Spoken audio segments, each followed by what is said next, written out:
बिस्मिल्लाहिर्रहमानिर्रहीम।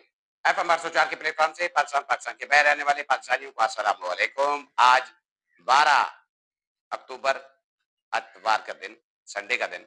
सबसे पहले आपको बताऊंगा कि अफगानिस्तान ने जो दरअंदाजी की, पाकिस्तान पर हमला किया, 5 मकामात पर हमला किया, उसके बाद पाकिस्तान ने जो रिटेलिएट किया, जवाब दिया, आगे चलकर मैं पूरी डिटेल आपको फराहम करता हूं। और अफगान तर्जमान ने भी प्रेस कॉन्फ्रेंस की, पाकिस्तान ने भी अब अपना मौक़िफ़ रखा है।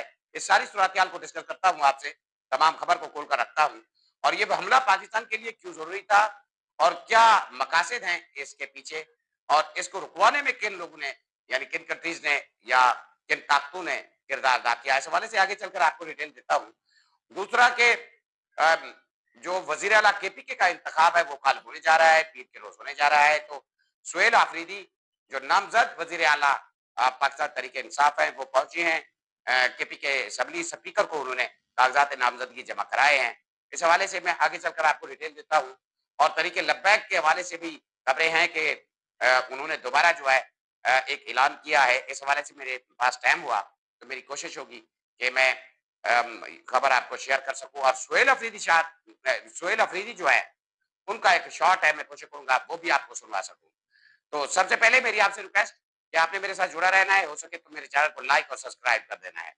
आपका वक़्त बिल्कुल ज़ाया नहीं करूँगा। सबसे पहले आपको बताऊँगा कि पाकिस्तान पर अफ़गानिस्तान ने दरअंदाज़ी की, अटैक किया, हमला किया, 5 मकामात पर हमला किया। उसके बाद पाकिस्तान ने जो ठुकाई की, पाकिस्तान ने जो टीटीपी और बीएलए के सहूलतकार हैं, वो अफ़गानिस्तान में पाकिस्तान एयरफ़ोर्स एक्टिव हुई, पाकिस्तान कमांडोज़ और पाकिस्तान की बॉर्डर फ़ोर्स ने इतनी बेतहाशा कार्रवाई की कि फिर वो लाशें छोड़कर अफ़गान फ़ोर्सेस जो हैं वो भागने में मजबूर हुए और यूँ पाकिस्तान ने अपने टारगेट में जो अहम यानी लोग थे उनको मारा है।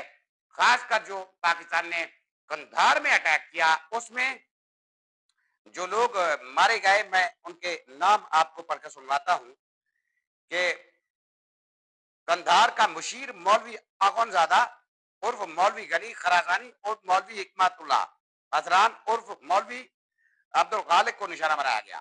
ये बदरी 313 को यानी महफूज मकाम की तलाश में था। इसकी क़यादत बलूचिस्तान से मुत्सिल सरहद पर हमारे ऊपर हमला करती है। यानी ये लोग जो बलूचिस्तान के मुत्सिल एरिया हैं, इलाके हैं बॉर्डर के, तो वहाँ से ये पाकिस्तान आर्मी पर और पाकिस्तान के मासूम लोगों पर हमला करते हैं। तो इन पर जो हमला किया गया, ये कामयाब टारगेट था। अल्हम्दुलिल्लाह पाकिस्तान ने ये कामयाबी हासिल की। इसके बाद पाकिस्तान ने क्लेम किया है कि उसने तकरीबन 200 से ऊपर जो यानी सहूलतकार थे, बीएलए के, टीटीपी के लोग थे, उनको मारा है और बड़ी तादाद में लोग ज़ख्मी हुए हैं। पाकिस्तान ने कँधार सपिन रोहतक में जो अफ़गान डिपो है, उसको भी तबाह किया है। लेकिन दूसरी तरफ जो है वो अफ़गान तर्जमान जो है वो कह रहे हैं कि समझ नहीं आ रही कि ये जंग पाकिस्तान क्यों छेड़ रहा है, जबकि फौज के अंदर भी वो कह रहे हैं कि 2 ग्रुप्स हैं और एक ग्रुप को जो है ऐसा करने की यानी इजाज़त ही मिली हुई है, अफ़गानिस्तान से झगड़ा करने की इजाज़त ही मिली हुई है। वो भारत के दौरे पर आपने देखा कि जो मीर तकी साहब हैं वो पहुँचे हुए थे मौलाना, तो उन्होंने वहाँ बड़ा प्रोटोकॉल हासिल किया, बड़ी मुलाकातें की। तो इधर जो है अब पाकिस्तान को वो ये धमकियाँ भी लगा रहे हैं कि पाकिस्तान हमारे पास जो है टीटीपी के कोई, आप देखें कि पाकिस्तान ने काफ़ी कोशिश की है, पाकिस्तान ने कई बार कहा है, लेकिन कोई रिस्पॉन्स वहाँ से नहीं आता अफ़गान हुकूमत की जानिब से। अब आज जो है वो अफ़गान तर्जमान कह रहे हैं कि पाकिस्तान ने राब्ता किया है सफरतकारी के लिहाज से और हमने इनकार किया है। क्यों? कि बॉर्डर पे अटैक हो चुका था। दोनों फौजें लड़ी हैं, खासकर पाकिस्तान ने ठुकाई करके रख दी है और पाकिस्तान ने अहम तरीन लोग हैं जो टीटीपी और बीएलए के, उनको निशाने बरत बनाया है। आर्मी चीफ साहब अफगान बॉर्डर, पाक अफगान बॉर्डर पर पहुंचे हैं। तो ये पाकिस्तान आर्मी की बड़ी कामयाबी है।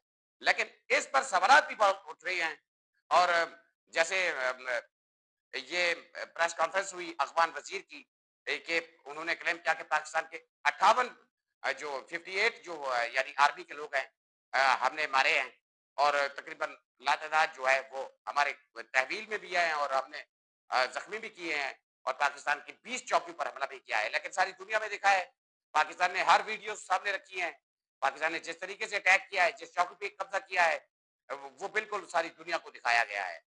तो आगे इस हमले के हवाले से सवालात बड़े जन्म ले रहे हैं। खासकर मैं सोशल मीडिया पर देख रहा था कि बड़ी तादाद में लोग क्वेश्चन कर रहे हैं कि ये जंग ज़रूरी क्यों है? एक तो ये ज़रूरी है, मैं उनको जवाब भी देता चलूँ कि जो बीएलए और टीटीपी के दहशतगर्द हैं, वो पाकिस्तान में आए रोज़ कार्रवाइयाँ करके हमारे जवानों को शहीद करते हैं और हमारे मासूम लोगों को टारगेट करते हैं। अब जो है, जो पंजाब है, वहाँ पे भी कार्रवाई की गई है। वहाँ पर खुद का जैकेट जो थी, वो बिल्कुल फटी नहीं है। लेकिन चनियोट के मकाम बता रहा हूँ, तो वहाँ पर जो है 3 अफराद के मर जाने की खबरें भी हैं। ये पंजाब में कार्रवाई बता रहा हूँ। लेकिन आप देखें कि जहाँ बीएलए खड़ी है, बलूचिस्तान एरिया है या पीपीके का एरिया है, बिल्कुल वहाँ तालिबान जो है वो घुस आते हैं और कार्रवाई करते हैं, हमारे जवान को रोज शहीद करते हैं। तो इस वजह से पाकिस्तान ने जाकर उनकी ठुकाई की है। जो सहूलतकार थे, जो दहशतगर्द थे, उनको पाकिस्तान ने मारा है। पाकिस्तान ने ये जो दहशतगर्द मारे हैं, तो अब इस जंग को रोकने के लिए सवाल जैसे उठ रहे हैं कि ये जंग क्यों जरूरी है, बरादर इस्लामी मुल्क है। पाकिस्तान बार बार बान कर चुका है, लेकिन वहां से कोई रिस्पांस नहीं आया। अभी तो ये कह रहे हैं जमीन मुजाहिद, यानी अफगान वजीर कह रहे हैं कि पता नहीं ये क्यों जंग कर रहे हैं। जब टीडीपी के लोग कार्रवाई करके छुप जाते हैं तो ये पता नहीं कहा होते हैं। आप अंदाजा करें अब जो सूरत हाल है कि पाकिस्तान के लिए ये जंग क्यों जरूरी थी। मैंने बता दिया कि ये जो लोग टीटीपी और बीएलए को सपोर्ट करते हैं, पाकिस्तान में कार्रवाइयां कराते हैं, उनके लिए ये जरूरी थी उनको। अब जो सूरत हाल है कि दूसरी तरफ जो अमेरिका ने ऑफर की कि वो जो है बगराम एयरबेस लेना चाहते हैं, तो ये भी सोशल मीडिया पर मैं देख रहा था कि बड़े पैमाने पर डिस्कस जारी है कि ये एक डॉलरी जंग है। देखिए कि हमारी जो ताकत है हमने दुनिया को दिखा दी है। जहां हमें खतरा होगा हम ठोक के दिखाएंगे। हमारी आर्मी बिल्कुल अलर्ट है। अब पाकिस्तान की जानिब से कोई रियायत नहीं बरती जाएगी। जो सहूलतकार हैं, जो दहशतगर्द हैं, उनको टारगेट किया जाएगा। ये हमारा मिशन है। इस कशीदगी को खत्म कराने में जो लोग यानी जो ताकतें सामने आई, ये बताता चलूं, सऊदी अरब और कतर के साथ चाइना ने भी किरदार अदा किया। क्यों? क्योंकि अमेरिका की एमा पर जो खर्चा है, या सोचा जा रहा है कि अमेरिका की एमा पर तालिबान के भारत के साथ मुज़ाकरात हो रहे हैं और भारत पाकिस्तान को डिस्टेबलाइज करना चाहता है। इस खित्ते में बड़ी वारदात करना चाहता है। पाकिस्तान जंग करने के लिए बिल्कुल तैयार बैठा है। तो अब चाइना का इंटरेस्ट है अफगानिस्तान में और चाइना पाकिस्तान में भी इंटरेस्ट रखता है। दूसरी तरफ जो अमन मुआहदा हुआ है पाकिस्तान और सऊदी अरब के दरमियान, जैसे पाकिस्तान और अफगानिस्तान के दरमियान क्लैश हुआ है, तो सऊदी अरब थोड़ा सा पीछे हटा है और उन्होंने वाज़ेह तौर पर कहा है कि बरादर इस्लामी मुल्क है, बातचीत के जरिए रास्ता निकाला जाए। और कतर ने भी ठोक कर पैगाम दिया है, यानी सऊदी अरब ने कहा है ये काम नकली है, बिल्कुल नहीं होनी चाहिए, ऐसी लड़ाई बिल्कुल नहीं होनी। और कतर ने भी वही पैगाम दिया कि टेबल पर बैठकर ये मामला हल किए जाएं। ये खित्ते के लिए, यानी उन्होंने कहा ये खित्ते के लिए बड़ा खतरनाक हो सकता है। सवाल यह है कि जहां पाकिस्तान को, पाकिस्तानी आर्मी के जवान को, जहां पाकिस्तान के मासूम लोगों को मसला होगा, क्या हम कार्रवाई करने का जवाब नहीं रखते? तो फिर हमने ऐसा ही किया कि हमें जहां बीएलए और टीटीपी ने इतनी नुकसान पहुंचाया है, हमने जाकर कार्रवाई की है। आज डीजीआई एसपीआर भी प्रेस कॉन्फ्रेंस यानी अपना बयान जो है वो दे चुके हैं कि तकरीबन 20 जवान हमारे आज भी शहीद हुए हैं इस जंग में। तो आने वाले दिनों में बहुत बड़े पैमाने पर मामला हालात खराब भी हो सकते हैं, क्योंकि तालिबान जो हैं, अफगान हुकूमत जो है, वो किसी तरीके से पाकिस्तान को सपोर्ट करने के लिए तैयार नहीं है, खासकर टीटीपी और बीएलए के दहशतगर्दों को कंट्रोल करने के लिए। लेकिन हमारे लिए फिर जरूरी है कि हम अफगानिस्तान से झगड़ा करें, अफगानिस्तान की हुकूमत को यानी बताएं कि अगर आपसे काम नहीं होता, आपसे दहशतगर्दी हमारे मुल्क में होती है, तो खुदारा आप आपकी फिर गवर्नमेंट रहने का कोई फायदा नहीं है। पाकिस्तान के अंदरूनी मामला पर आता हूं। वजीर आला केपी के नामजद वजीर आला पीटीआई के उन्होंने कागजात आज जमा करा दिए हैं। बड़ी कोशिशें जारी हैं, हत्ता कि मौलाना फजल रहमान के भाई को भी यानी अब नामजद कर दिया गया है अपोजिशन की जानिब से। पाकिस्तान तरीके इंसाफ ने तमाम जमातों से मुलाकातें भी की हैं, एएनपी से भी मिले हैं। कल जो है भाई ये वोटिंग होने जा रही है वजीर आला की। उम्मीद यही की जा रही है कि पाकिस्तान तरीके इंसाफ सरप्राइज देगी, जहां बड़ी ताकत जो है वो हर मुमकिन तरीके से वजीर आला का रास्ता रोकने की कोशिश कर रही है। कबायली माहिदीन जो है भरपूर सपोर्ट कर रहे हैं। और अब जो है अगर ये सुहेल अफरीदी साहब मुंतखब हो जाते हैं तो मामलात ही कुछ और होंगे। सुहेल अफरीदी का एक शार्ट है, मैं कोशिश करता हूँ आपको सुना सकता हूँ, तो सुनवाता हूँ, आइए सुनते हैं।